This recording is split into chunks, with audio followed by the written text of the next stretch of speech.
Biologia, professor Chiquinho. Hoje nós vamos falar sobre um assunto bem interessante que são os carboidratos. Hoje também começaremos um novo bloco de componentes chamados de componentes orgânicos.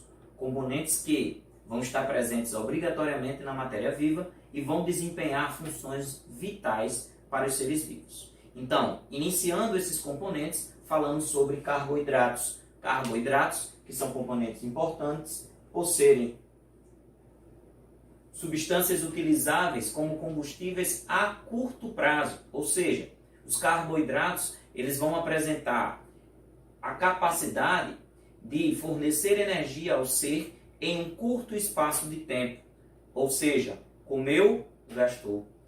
O que quer dizer isso? São aqueles alimentos ou aqueles componentes que irão fornecer energia em um curto momento. Os carboidratos também apresentam a função de proteção e estrutural. O que é isso? Formando carapaças, formando paredes protetoras, paredes delimitadoras de células. Isso vai acontecer tanto nos animais quanto nos vegetais. Então nós podemos observar três funções principais dos carboidratos, que vai ser fornecimento de energia a curto prazo, fornecimento de estrutura e proteção às células dos seres, e o terceiro que vai ser o armazenamento desse combustível para ser utilizado depois.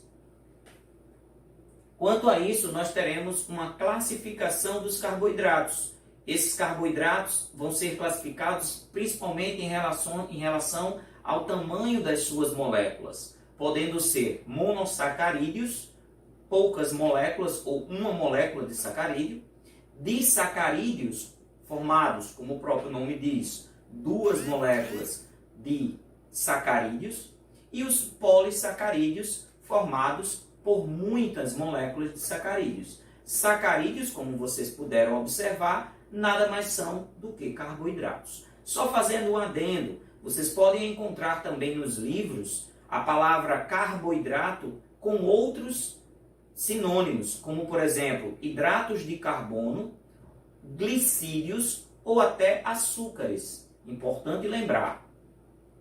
Os monossacarídeos, as unidades de carboidratos, podem ser de três tipos: glicose, frutose e galactose, cada uma com uma origem distinta.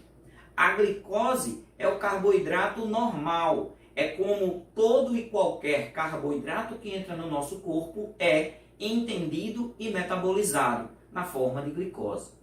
A frutose é o carboidrato das frutas, como o próprio nome diz. Carboidrato presente nas frutas que irá também servir de energia para nós. A galactase ou a galactose é o carboidrato presente no leite. Para isso existe uma enzima que eu mencionei sem querer, que é a galactase. Essa terminação ase é uma enzima. E o que é uma enzima, professor?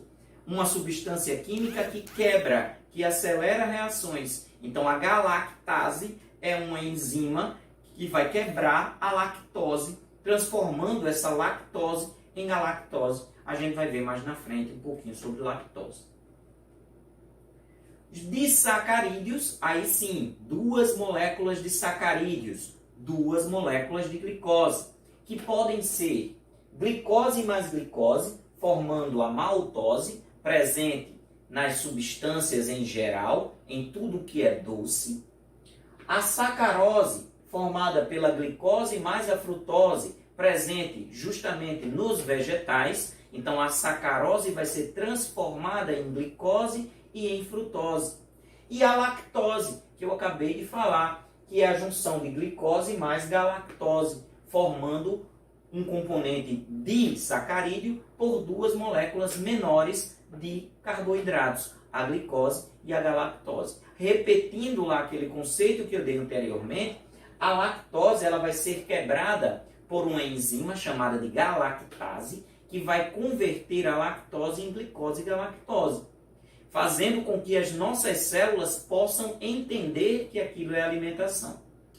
Uma observação bem interessante é que em algumas pessoas pode haver a falta dessa galactase E essas pessoas vão sofrer de um problema chamado de intolerância à lactose. Impossibilidade de quebrar a lactose em glicose mais galactose. E aí essas pessoas vão ficar impossibilitadas de gerar essa quebra, de conhecer, de fazer com que o organismo conheça essas substâncias. Já os polissacarídeos, muitas moléculas de glicose, vão estar contidos no corpo com duas funções principais. Primeira, armazenamento. Segunda, estrutura. Então nós vamos ter aqui substâncias que são de origem animal e substâncias que são de origem vegetal. Então nós vamos ter o glicogênio, que é um polissacarídeo de reserva animal. O que quer dizer isso, professor?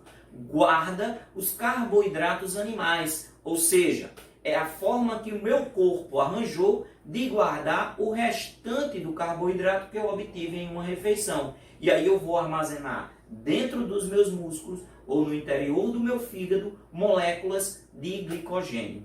E aí esse glicogênio posteriormente vai ser quebrado por um hormônio chamado de glucagon. Esse hormônio vai quebrar o glicogênio e vai devolver ao meu corpo a glicose que eu preciso. Isso é uma reserva animal. Nós vamos ter uma substância de reserva vegetal, que é o amido. Amido, substância bem interessante, que nós, seres humanos, descobrimos as suas funções e produzimos, por exemplo, alimentos, como no caso aqui, a maisena, que nada mais é do que amido de milho, utilizado para fazer papas, mingais, bolos e etc. Então essa maisena nada mais é do que um composto acumulado da reserva energética das plantas. E o nosso corpo consegue converter esse amido em alimento, em glicose. Um outro carboidrato vegetal interessante é a celulose. Celulose está presente nas folhas das plantas e vai ser muito útil para nós também na fabricação do papel. Papel que nós utilizamos para tantas coisas, inclusive para estudar, confecção de livros, aqui uma fatura.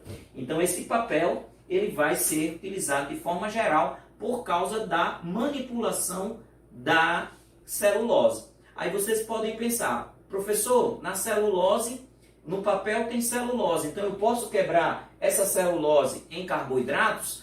Eu não, você não. Mas alguns animais podem, porque eles possuem bactérias e seres nos seus estômagos capazes de fazer essa conversão. Para nós, seres humanos, isso é impossível. Então, nós não podemos comer a celulose como fonte de carboidrato.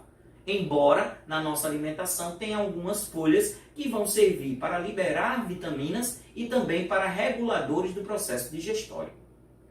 E o último aqui é a quitina. Quitina é um componente de carboidrato estrutural presente nos animais. Aí eu trouxe aqui dois animais, claro, dois brinquedos na forma de animal, que é a lula e a aranha. Então esses seres, eles possuem quitina na composição do seu corpo.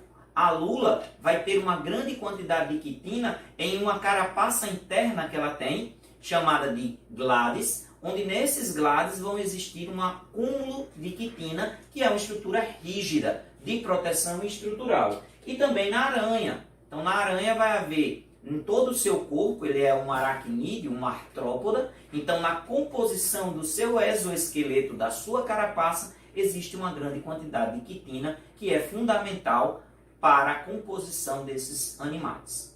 Então, ficamos por aqui com a parte de carboidratos. Nas nossas próximas aulas veremos lipídios, proteínas e outros componentes orgânicos. Obrigado pela atenção de vocês e até a próxima.